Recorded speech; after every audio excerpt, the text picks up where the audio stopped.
Welcome back to another episode of Rated T&T, the show where we talk about TV, music, movies, fanfic, fandom, and literally everything in between. I'm Tay. That's Tim. Thank you all for joining us today. If you can't tell, we have somebody very special in the studio with us today. We are joined by the incredible Anne Marie Johnson. With a career spanning more than 4 decades, Anne Marie has become one of television's most recognizable and respected performers.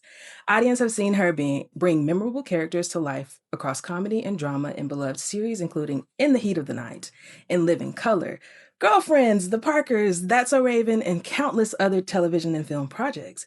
Beyond her work on the screen, Anne Marie has been a passionate advocate for diversity, inclusion, and representation within the entertainment industry, helping create opportunities for future generations of performers while continuing to build an impressive body of work of her own.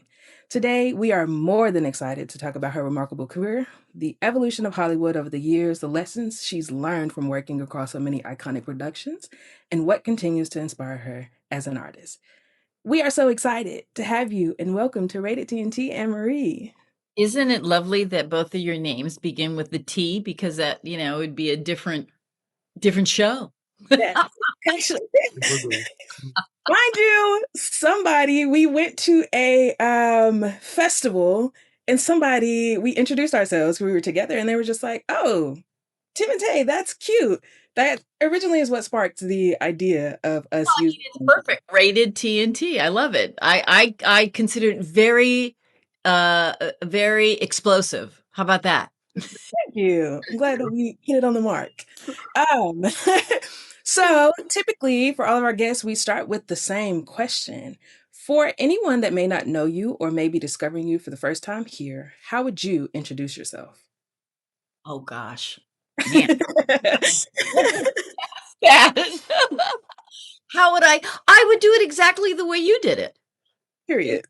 it was correct. It was, the credits were correct. The tone was perfect, and my name was pronounced correctly, so we're ahead of it, so I wouldn't change a thing. Good, good. I'm glad that we. We work really hard on that. We Well, really we really try to do our research here. so, all right, you get an A for that, so that's one. Thank you. So as Tay had mentioned earlier, you have had a career that spans decades of TV, films. When you look back on maybe the start of your career, what changes to the industry surprised you the most? Well, when I look back, first of all, I'd be lying if I said things haven't gotten better.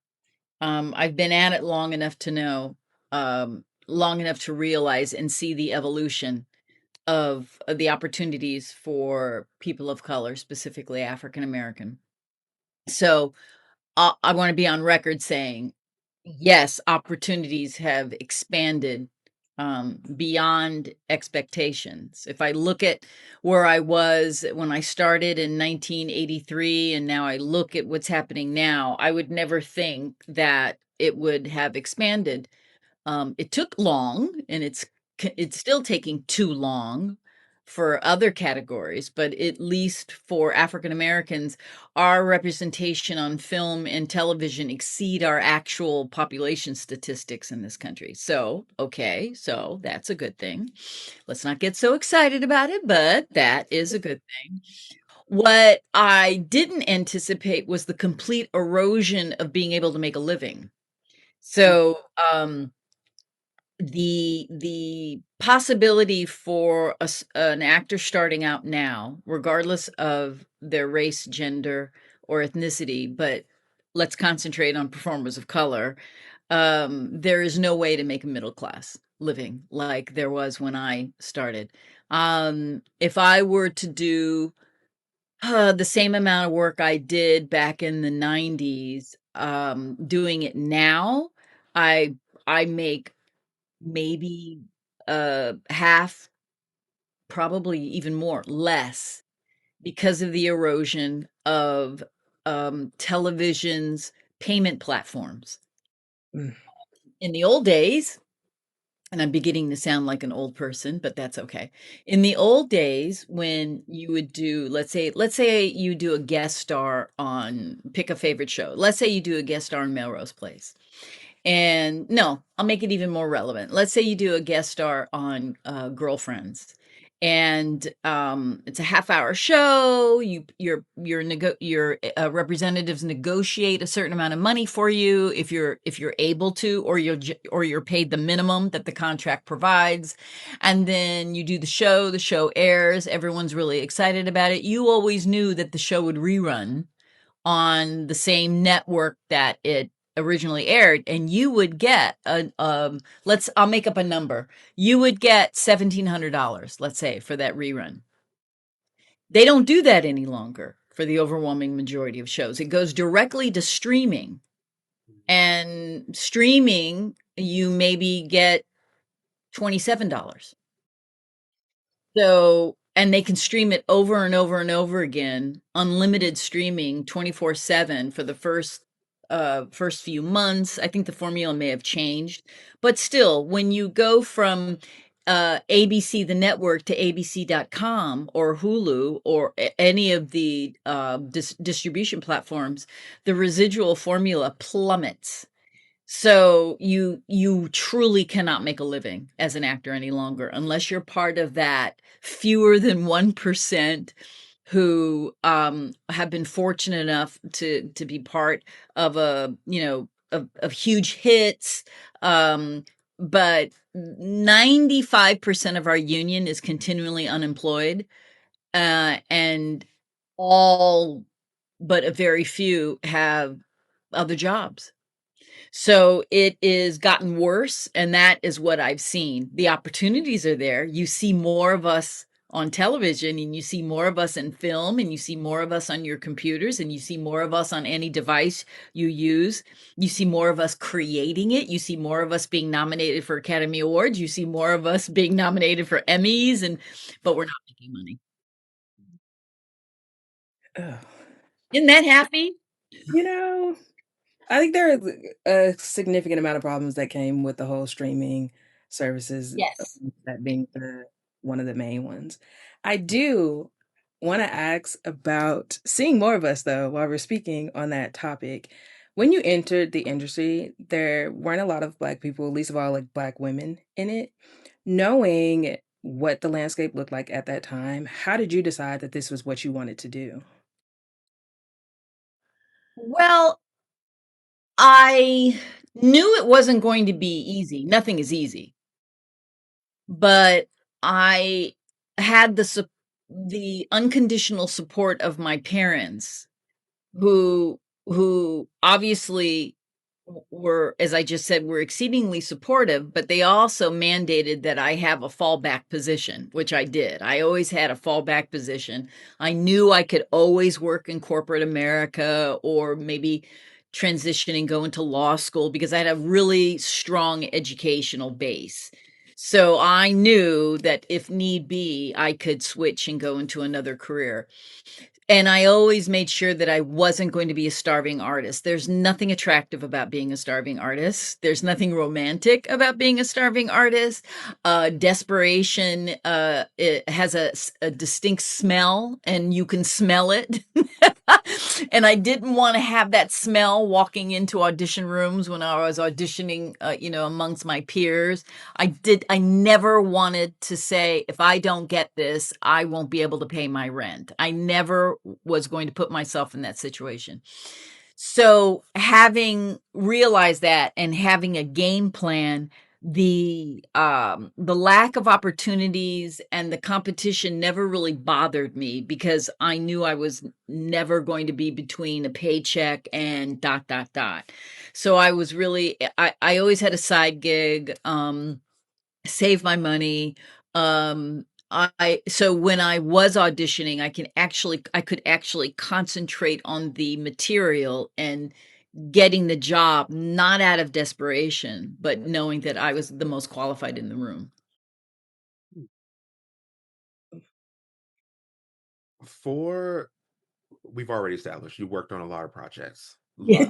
Lots and lots of Lots projects. that we loved, Right. by the way. And that a lot of people love, right? Like there are a lot of the projects that you worked on are very iconic projects specifically to black audiences, right?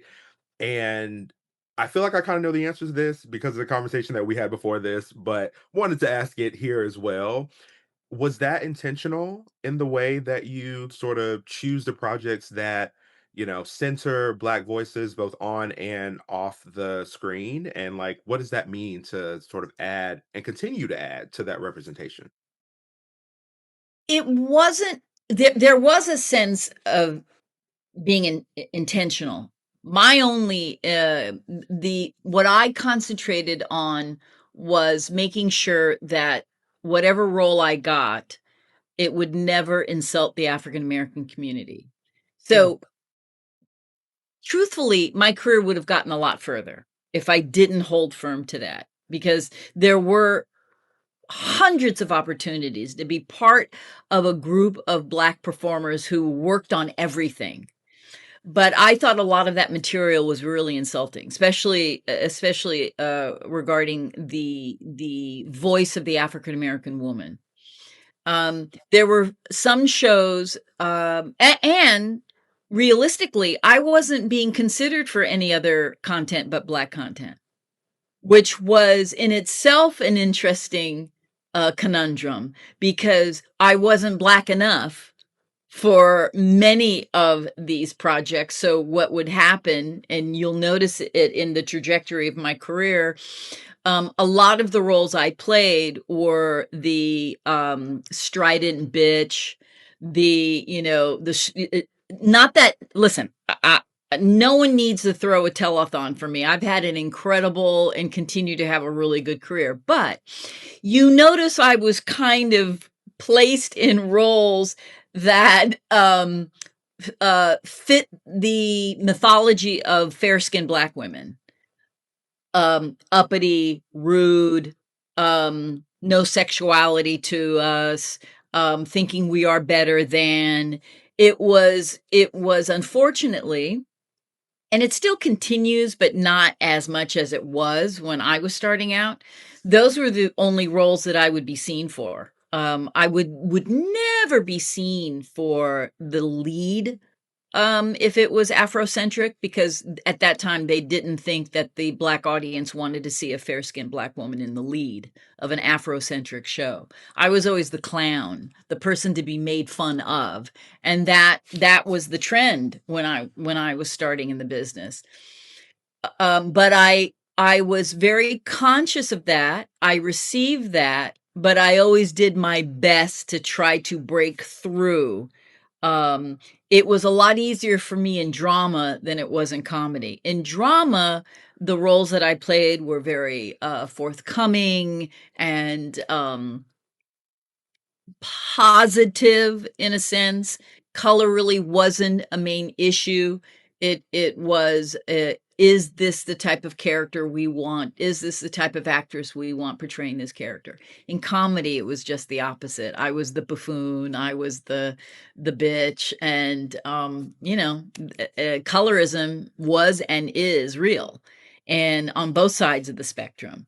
And that just happened to be where I ended up. But what I was very purposeful and conscious of was not doing roles that insulted um, our culture, unless there was a reason for it. When we did Hollywood Shuffle and I'm Gonna Get You Sucker, those were very politically hard hitting messages that we did through comedy, and there was a reason for it. We were making a comment. We were making a cultural, political comment. Those roles that I did, I felt very comfortable in that because I knew why we were doing it. You okay. talk about moving between comedy and dramas as a performer. Are there like any challenges that are presented to you moving from each genre? And also, is there one that feels more natural to you than the other? Okay, first of all, no one has ever asked me what feels more natural, so I appreciate that. About it. Well, for me, and I'm only saying this because it's true, doing either one is very easy for me. It's not like, oh my God, this is just going to be so. I was trained as I was trained in musical comedy. So in musical comedy, timing is the most important thing. So doing sitcoms, multi-camera sitcoms, which is where I started, was like a duck to water. It was very, very comfortable for me. But also, when I was a theater arts major at UCLA, all I did was drama. Very serious, you know, analytical, Greek tragedies. And so, and I felt very comfortable in that too. So I was really quite fortunate to be able to do both.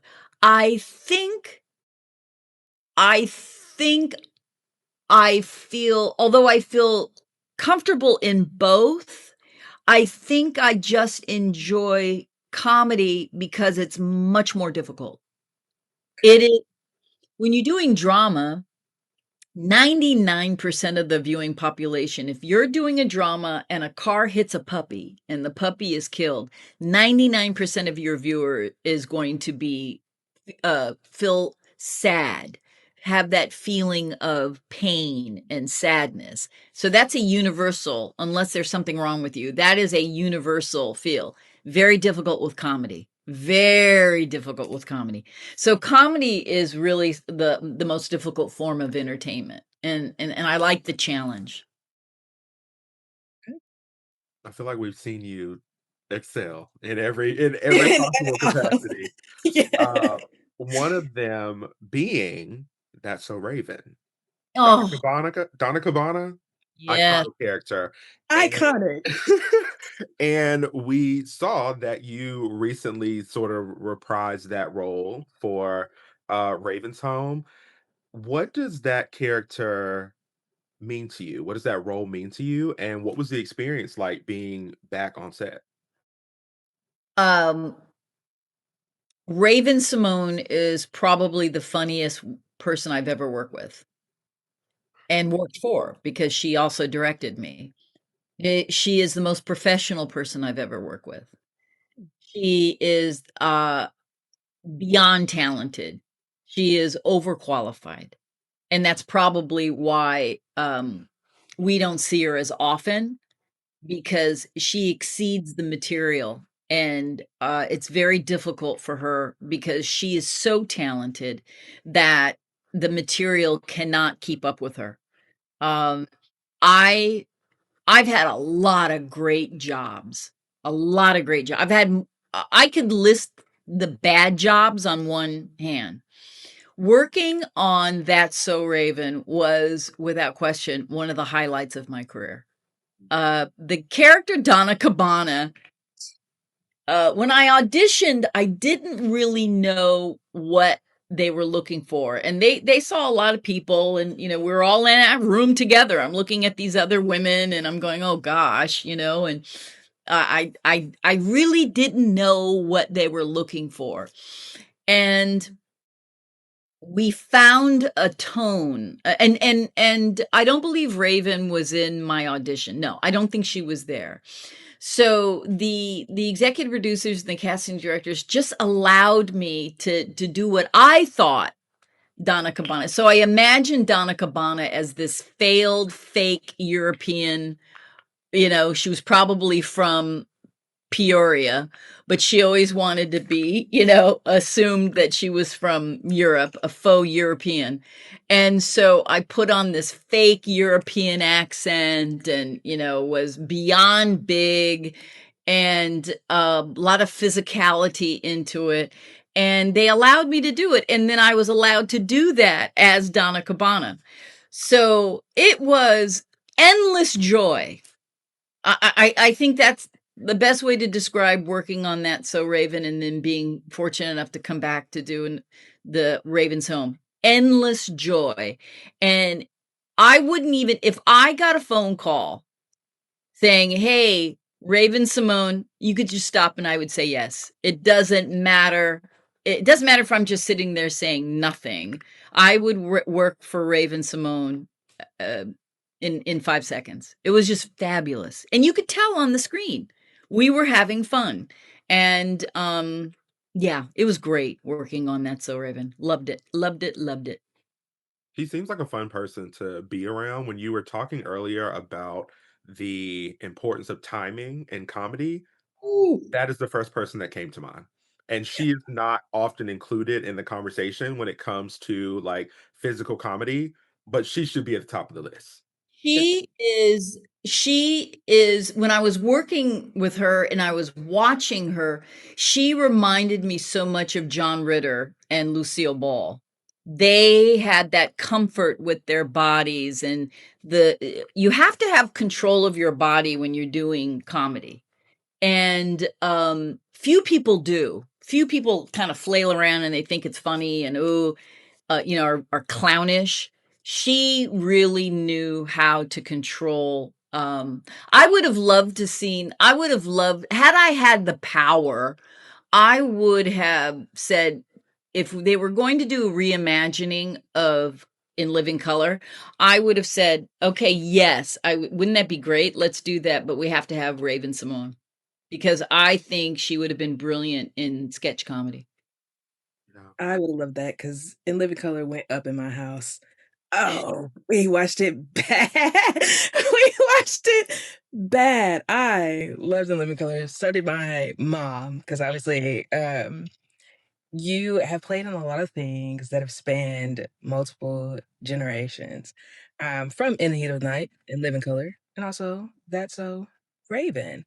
You've been a part of so many iconic shows. I want to know, what has it been like watching audiences discover your work in different eras, and also through completely different characters, because it's never the same one. It's interesting because of the availability of old content, younger generations and actors of old experienced it when their films went to television, right? And reruns of fantastic films. Those actors never thought their films would be seen again, and then poof, they're on television. And so there was a rediscovery of who they were. The same thing for actors in my generation. Yeah, our work was rerun on television, but it was rerun at a specific time. And if you didn't have a recording device, you missed it. Now you can find it. You can just type in da da da da da, poof, there it is. So, which is good and bad. But I'm now being discovered by people who were born 15 years ago, right? And they're going, "Oh my god, oh my god." That's exciting, and it's fortunate that I have that catalog of work that people can kinda say, "Oh, no, no, no. What do you mean Donna Cabana? That's Althea Tibbs." Yeah. People have no idea. If you only watch drama, you have no idea of my work, in whatever sitcom, right? Or if you're a particular age, you have no idea what's happening now. Who the hell what's happening now? You just wouldn't know. And true, if you're of a particular race, listen, not a lot of white people were gathering around the television set on a particular night to watch what's happening now. I mean, it was a show catered to a particular audience because of the original What's Happening. But you're having now a lot of crossing those television cultural barriers where people of all cultures are becoming more familiar with the variety of shows that they just didn't watch when they were kids. So it's nice. It is aging. It makes me feel very old, and that's in my own head. I have to work on that to be gracious and appreciate it. But it's reminding you of things. I mean, I'm reminded of things that I did 40 years ago. I mean, that is a lot to take in psychologically. And but I just have to God has been very, very good to me.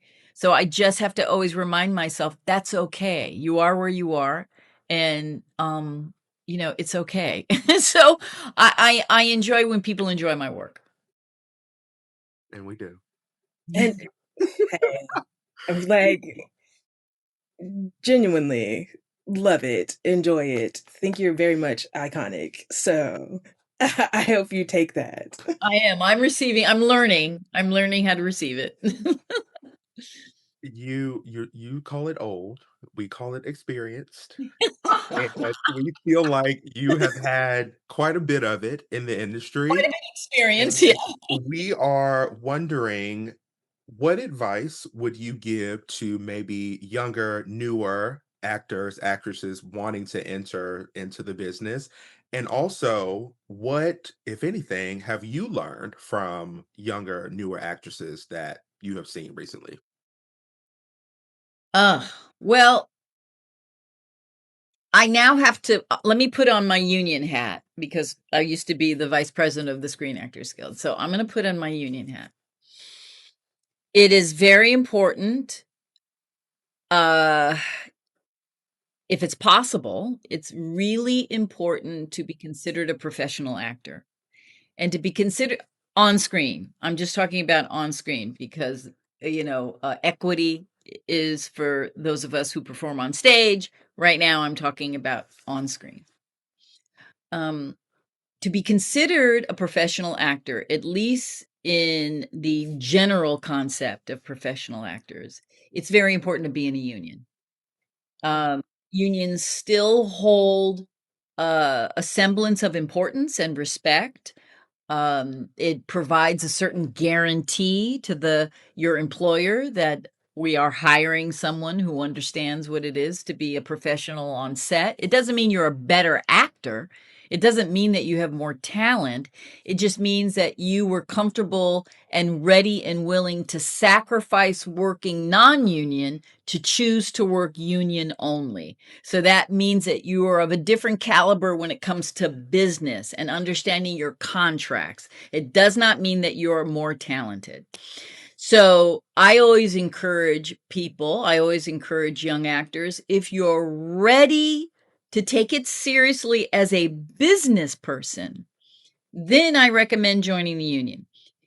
If you're not ready to be considered a business person, an entity, a corporation, we're all our little corporations. If you haven't found your footing yet, if you don't exactly know who you are, and what type of financial career you want to have, do not join a union. So that is my advice for up and coming actors. Now let me take off my union hat. So I now uh understand that creating content has evolved and actors are not just relegated to being actors. Actors can really create, develop um content and distribute it on their own. Actors have more control of their creation than I ever did. I never was given the opportunity to go, let me just create a little series and put it on YouTube and monetize it myself and, you know, become the next Issa Rae. I didn't have that when I was starting. That's all fabulous. All we had back then was doing theater, equity waiver theater, commercials, being background performers. We did not have the tools or the availability of self-distribution. It just didn't exist. It wasn't even in our brains to do something like that. Now, of course, it is. And so anyone and everyone can be an actor. Is that a good thing? No, because we are now living in real time the delusion the we are now witnessing in real time that talent truly is not important. What is important is how many followers you have. What is important is how popular you are on the social platforms. It has nothing to do with talent at all. And I think that's why you're seeing a flood of new faces, which is fabulous, but content is horrible. And we have become numb to what talent is because we haven't seen it. All we're doing is, oh, I recognize that person. Oh, they were the person who, oh my God, they're so popular on TikTok. They were the person who was on a skateboard with a cat balancing on their heads drinking Coca-Cola. And so Coca-Cola hired them to be an influencer. And now they're an influencer. And now this influencer is doing a series with Kim Kardashian because they love the size of her ass. So we have series. And that's what it's turned into. Am I bitter? Yes. Am I sad? More sad than I am bitter, because in my short time on this beautiful world, I have seen the degradation of entertainment. And the common denominator is no longer quality and enjoyment. It is how many eyeballs can we get? And is there clicking through? And this is not just in entertainment. This is in the news that we consume. This is in the food that they're forcing down our throats. This is in the world of politics. It has really turned into a shit show. And my advice to people who really want to act, who really have that desire to do good work, do it on the stage. Just do it on the stage, become a stage actor, because that's where it really happens. Very solid advice. I also do very much agree that the growth of social media has been a double-edged sword for sure.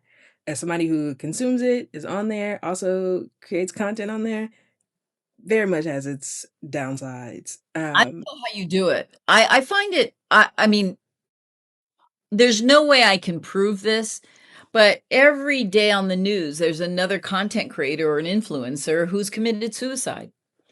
And at a very, I mean, committing suicide between the ages of 21 and 40. And you're going, okay, what is going on? What's the common denominator? Well, the common denominator is the addiction of posting and the addiction of guaranteeing entertainment for the people who are devouring you. You're being devoured. Your soul is being sucked out of your body and you don't even realize it. And then you can see the rating meter and you can see each unlike, each unfollow is taken personally, as if this person doesn't like me anymore. And to get on that hamster wheel and to keep that going, and your financial livelihood is depending on it. And to keep that going, our bodies and our souls and our heart and our brains are not made that way. And I think that's why we have people killing themselves. I could definitely agree with that. I know us personally, it might have to do with the type of content that we create, that it kind of allows us to not be as, I think, maybe deep into it because our Content is needed. This is informational. We're having a conversation, you're interviewing people, there's a community, we are talking to each other. That is completely different than the influencer who is trying on lipstick. And then, okay, now what I have to, okay, now I got to do a eyeshadow. Oh, okay, now I have to color my hair and, do it on. And it is so sad. It's so sad. And this is the country, this is the world we live in. Isn't that depressing? it's so A depressing. little. Just more than a little, but we'll keep it at that. Woman, I'm the funny woman talking about suicide between the ages of 21 and 4. But it's our life. It's what we're facing. It's why we have a horrible human being as president of this country. There are consequences of this type of behavior. There are consequences. And that's why our country and the world is in such um terrible emotional depletion because of this. I hate to have to say I agree. What do you feel like is needed to change some of that, to make things better? Are there resources that exist in the industry to combat some of this stuff? Like, Unfortunately, our union does a horrible all unions do a horrible job talking about this because they don't want to talk about it. You know, they don't let's not talk about it. Let's just work. Work, work, work brings happiness. But work doesn't bring happiness because there's still a malaise. There still is a heavy cloud hanging over the entertainment industry with AI and not having a honest conversation about AI and pretending as if we can somehow partner with the creators of AI. And won't it be wonderful? It'll make all of our lives easy. No, it's all BS. It is all BS. The creators of AI, these tech bros, these predominantly white men, have absolutely no regard to human existence. They are about what's happening now and how they can control the future. And they have sold this bill of goods that, oh no, AI is going to make your life so much easier and we'll all be able to. And don't worry, it's not going to, don't worry, don't worry, don't worry. And as they're saying that, we are seeing people lose jobs, lose careers, and the ship has sailed. We weren't smart enough, especially my union was not smart enough to see this coming and just simply say no. People kept saying, oh, you can't say no to advancement in technology. Yeah, you can. You can deny your services. You can deny saying, yeah, you can scan my body and recreate my mannerisms. Yeah, you can do that. People are saying yes to that. Yeah, you can. We were not, we should have been just as evil as they are who've created AI because these are some evil MFers. They do not care about the well-being of humankind. They don't care. And so what I say to folks is find something. I I'm an elder at my church. And I spend a lot of time working, volunteering for my church. And I have a nonprofit, and all we do is collect food to feed thousands each year. That's all we do. That's how I keep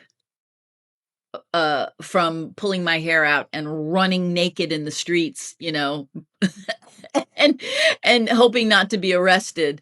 Um, we we collectively, we need to talk to each other. We need to be part of something outside of ourselves. We need to walk away from our devices. We need to um really embrace therapy of any kind. We need to take up a musical instrument. We need to sing. We need to pray. We need to farm. We need to work in the garden. Even if you don't have a garden, you need to have a plant. You need to do something that you can get your hands into. And it's not this. It's not click, click, click, click, click, click, click. It's something else. I think we need God. I think we need Buddha. I think we need Allah. I think we need Mother Nature. And we don't need all of this AI, social media. We really don't. We really don't. And but the tech bros and others have turned it into an addiction intentionally. I mean, this is serious, right? They've been having hearings about this, how they were able to manipulate the algorithms to make young girls and young boys addicted. That blows my mind.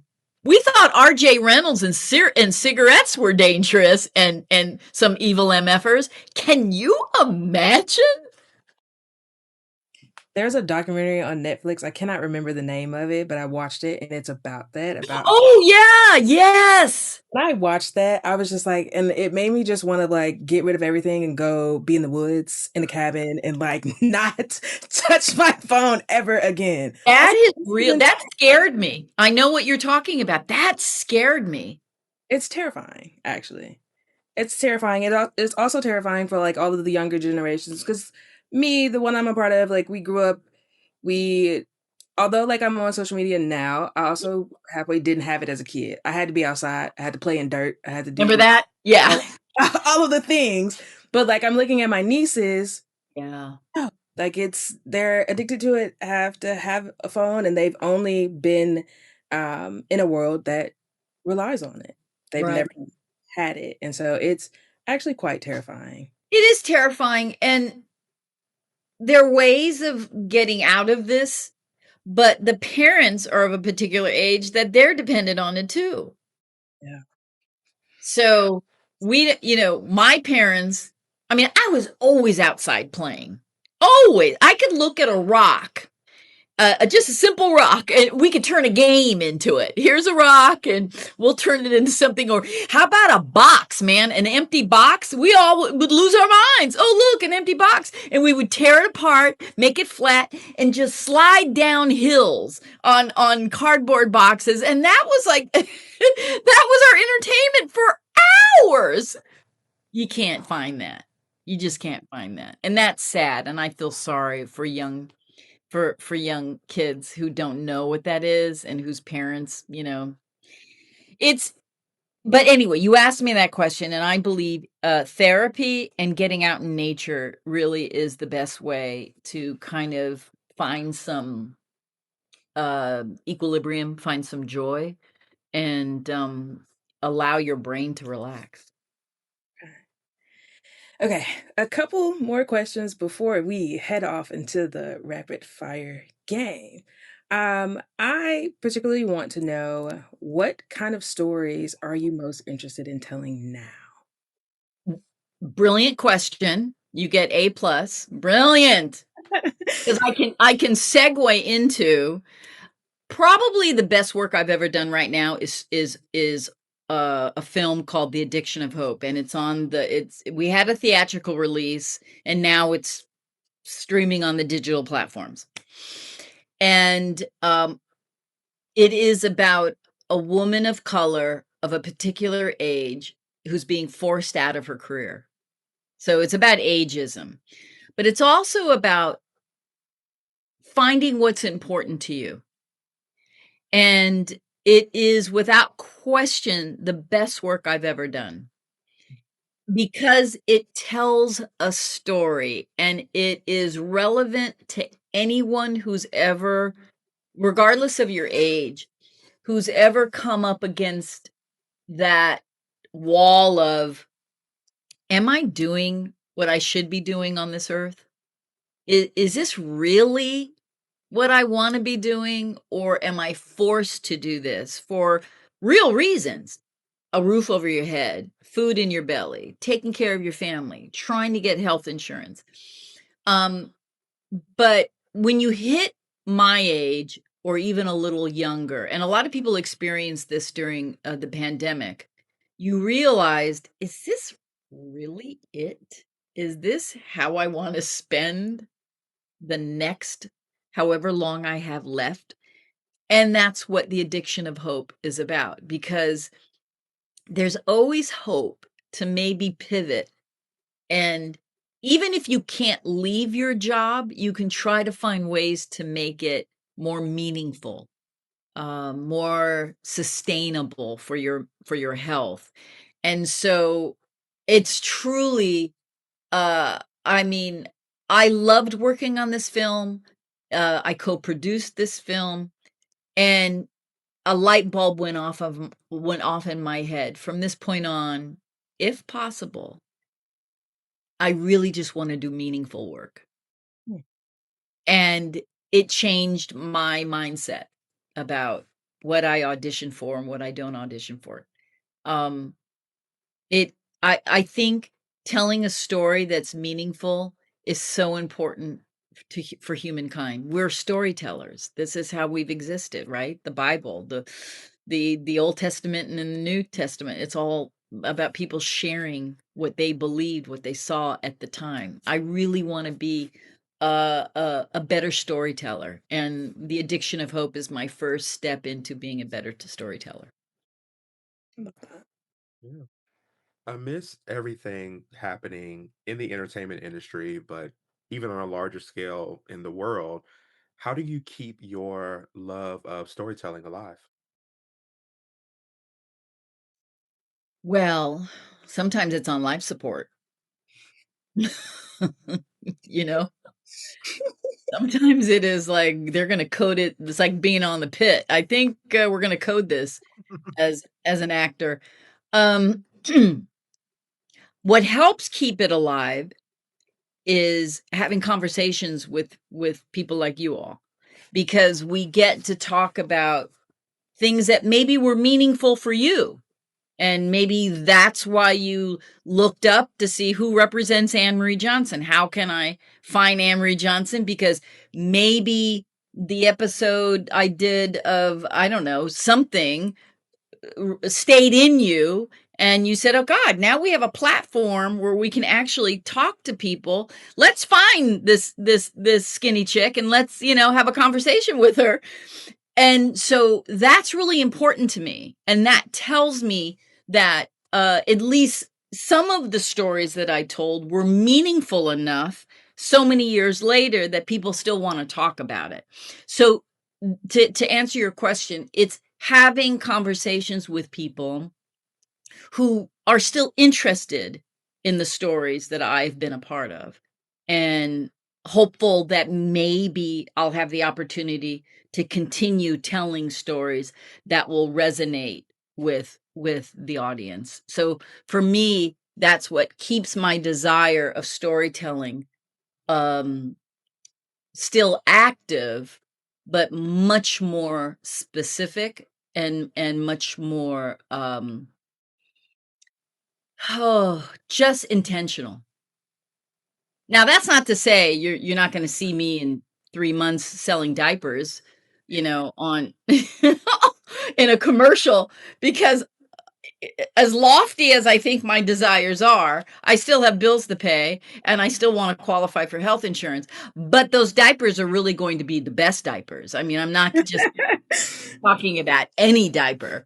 So, I'm not above that. It's just that what I'd like to do is make enough money so I can make my own content. The movie that I was talking about, The Addiction of Hope, that's all self-funded. We didn't want to be reliant on any other entity to tell us. I have a very quick funny story about this. So we make this film, and now we're being interviewed to have it acquired, to find a distributor to acquire our film. And so we were talking to this one established distribution entity, and they said, okay, we love your film. We think this film is great, but there's always a but when they start with that. But there's one scene in it that we really think you need to edit out because it's not relatable to a mass audience. And we're thinking, what is in our film that would not be reliable? So he finally says, there's a scene where you and your girlfriend, your best friend, are playing golf, and no one's going to believe two black women playing golf. So you're going to have to edit that scene. Obviously, we didn't, and we didn't go with that company, but we were relieved because we didn't have to. We weren't desperate. We didn't owe tens of thousands of dollars to anybody. We weren't beholden to anybody because we did it ourselves. So it's really important for me to have some control in the stories that I tell. So then I don't have to entertain conversations like that to explain to this person how black women have been playing golf since the beginning of time. And no one would find it unusual except for the guy who was complaining about it. Actual factuals.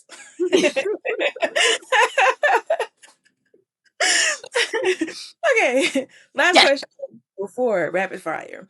Knowing that your artistry has spanned generations and impacted so many different audiences, and to your previous answer of us finding you or wanting you to have you on the show because some character of yours resonated, it was multiple to let you know. So yes, but my question is, if it all ended today, are you happy with the legacy that you'd be leaving behind? Yes.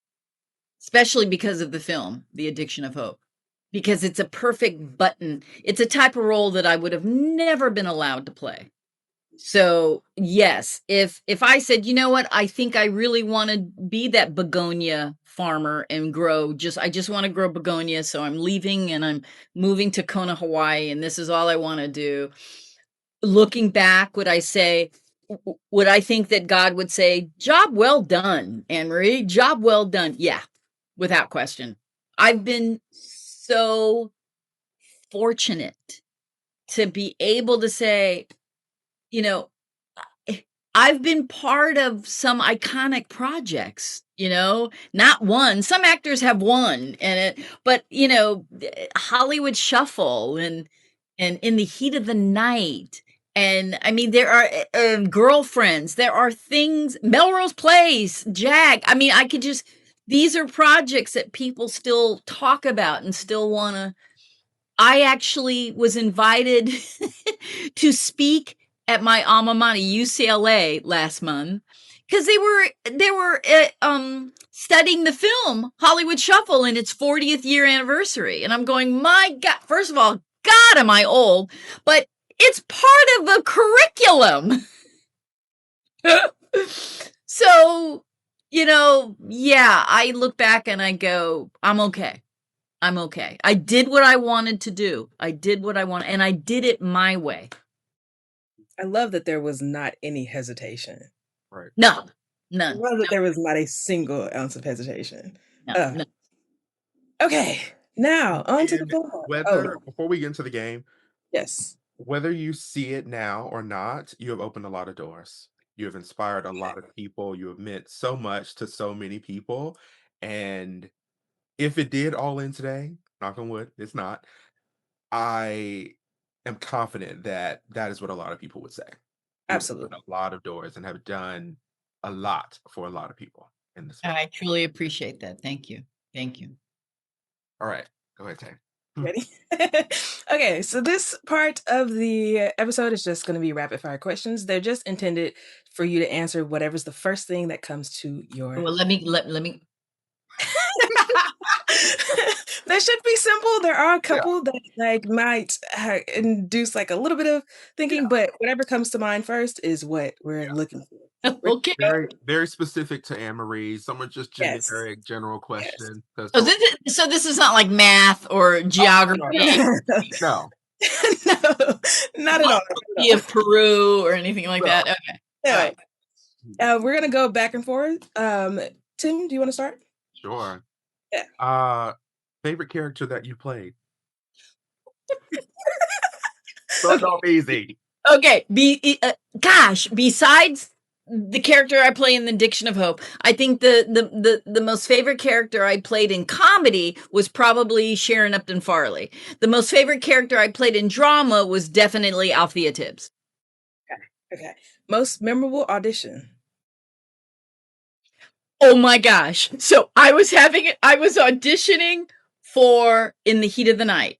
And I walked in and it was the first rounds of auditioning and I'm giving it my all and I'm doing Althea the best way Althea can be done. And the casting director got on the phone and made dinner reservations during my audition. Okay. Okay, that would make it memorable. That's memorable. Okay. A role that you wish you could revisit. Oh my gosh. A role that I wish I could revisit. Probably Althea. She was not given the proper send-off. They were so angry with me that they just put my stand in. It wasn't even me driving off in a car into the distance with her twins in the car saying goodbye. I'd like to revisit Althea and really delve into why she left Sparta. Okay.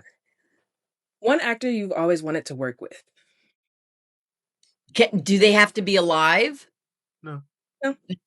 Gosh. Okay. I think one actor I would have loved to work with is probably, oh gosh, I don't know. I won't get esoteric. So, an actor living, an actor that I'd love to work with living would probably be, I'd love to work with Delroy Lindo, and I think I would love to work with Brad Pitt. Okay. Okay. Solid. The most challenging role of your career. The Addiction of Hope, the character I play now, that's out now, Joe Stock in The Addiction of Hope. Okay. A dream role you still haven't played. Would I know the role? I mean, is it something that's already on that would be a dream? Or is it a role that I'm imagining in my head? Let's go imagination. Yeah, I was just to say the imagining in your head. I would love to play a judge on an hour-long show who's the star, who's number one on the call sheet. But I would want to delve into the life of an African American female judge. Now, they did have that show, All Rise on I forget, maybe it was on OWN, but I'd like to delve. I would love that. They didn't even see me for that. I didn't even know that they were on. It was like poof, the show was on, and I didn't even have an opportunity. I said, "Wait, where was I?" But I'd love to play a judge. Okay. Sitcom or procedural? You are on it. Um. Oh gosh. Oh. Okay. It depends. Is it shooting in Los Angeles or is it on location? Location. If it's on location, sitcom. Because when you're shooting a procedural on location, you have long bouts of no work. Maybe you're not in that particular episode, or maybe you shoot out all of your scenes in one day and then you've got nothing to do. Sitcom, you're working every single day. So if I'm on location, sitcom. If I'm here in LA, I would love to do a procedural. Okay. Favorite TV show growing up?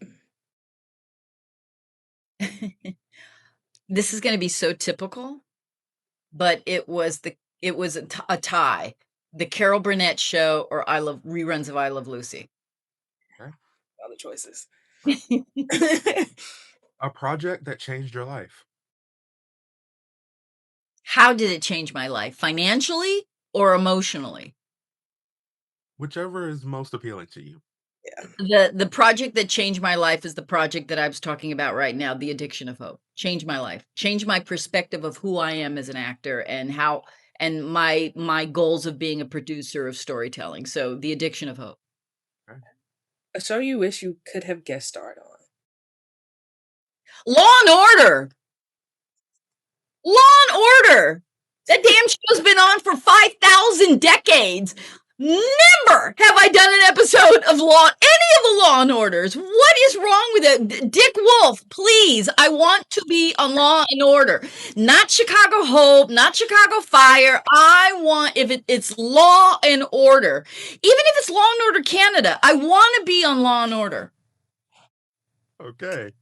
Listen, we don't know him, but we can help. We'll his people and see if we can help you. Please call his people. He must not like me. How? I know every actor I know has been on Law and Order. I have not been on, nor have I ever auditioned for Law and Order. Never. That's criminal. But you know what? I'll tell you. The show that I really would have loved to been on was probably I'll think of. There's a show that I loved, and I have to think of the name. And before we end, I'll know the name. Mad Men. Mad Men. They needed me on Mad Men. I could have been, representing Ebony, right, or some brand of the '60s. I would have killed it on Mad Men. I should have been on Mad Men. Agreed. Okay. Best advice you ever received in the industry? Camille Cosby. Camille Cosby, Bill Cosby's wife, was one of my first financial advisors. In 1980 something, she pulled me aside. Her company set up my corporation. And she said, I know you're young right now, and you're not going to realize it, but you have to become incorporated. And she set up my corporation, and that was the best financial advice I was ever given. I have the same corporation that she helped set up for me. Morning person or night owl? Night owl and morning person. I go to bed very late, wake up very early. Us too. Yes. Okay. Favorite book? Ugh. Um, I don't know. I don't necessarily have a favorite book. I read a ton of nonfiction. So, although I am reading a wonderful, John Meacham has written an incredible expose, and I've read many of them on Abraham Lincoln, and that's what I'm reading right now. And it's fascinating. I love history. And so I absolutely devour American history. You cannot match American history. You can't make up anything more entertaining than the whole aspect of the civil rights movement or the Civil War, or you just can't make that crap up. It's this is real. So I'm reading about Abraham Lincoln. Favorite hobby? I'm a golfer and a gardener. So I spend hours in my yard. I wanted to be a landscaper probably in a previous life. So in fact, just this morning I was pulling weeds and tilling the soil at my church. So it's what I love to do. It's my therapy, and I'm also a big time golfer. Okay. You might have just answered this one, but we'll see. A hidden talent people might not know about you. Violin. I played the violin for years. 4 years. My parents put a violin in my hand probably, in the 1st grade, and studied violin and played violin all the way up to probably my 1st year in college, and then just didn't have time. So I was always in orchestras, always in classical orchestras. Okay. One career accomplishment you're most proud of?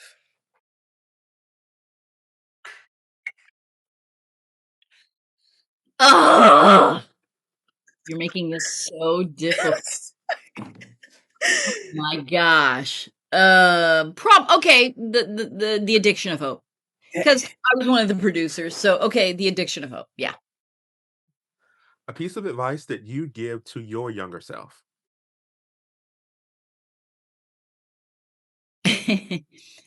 um, don't change a thing. Your gut was right. Okay. I like that. All right, last one.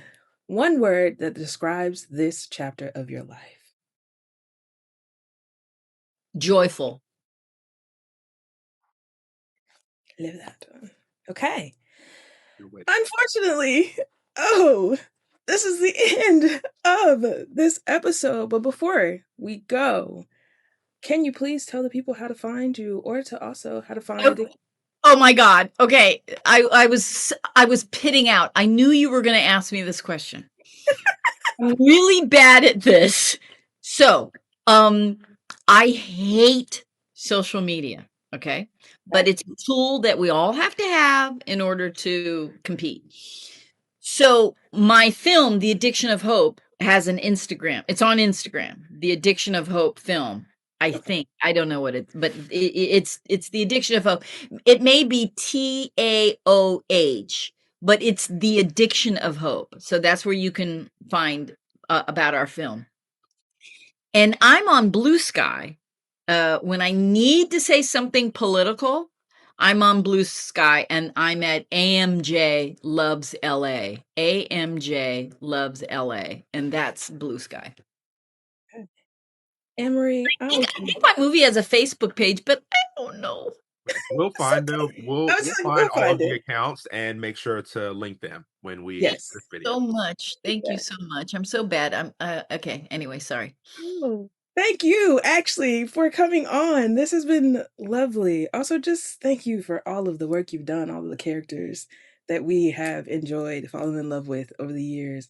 Thank you so much. Well, thank you for finding me.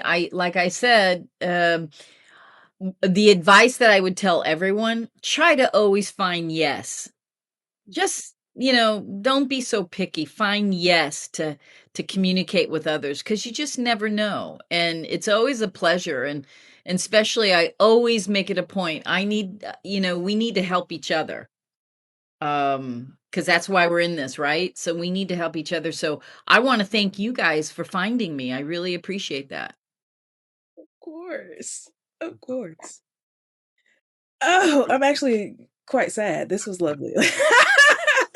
This was nice. This was Don't a be great. sad. Don't be Oh, sad.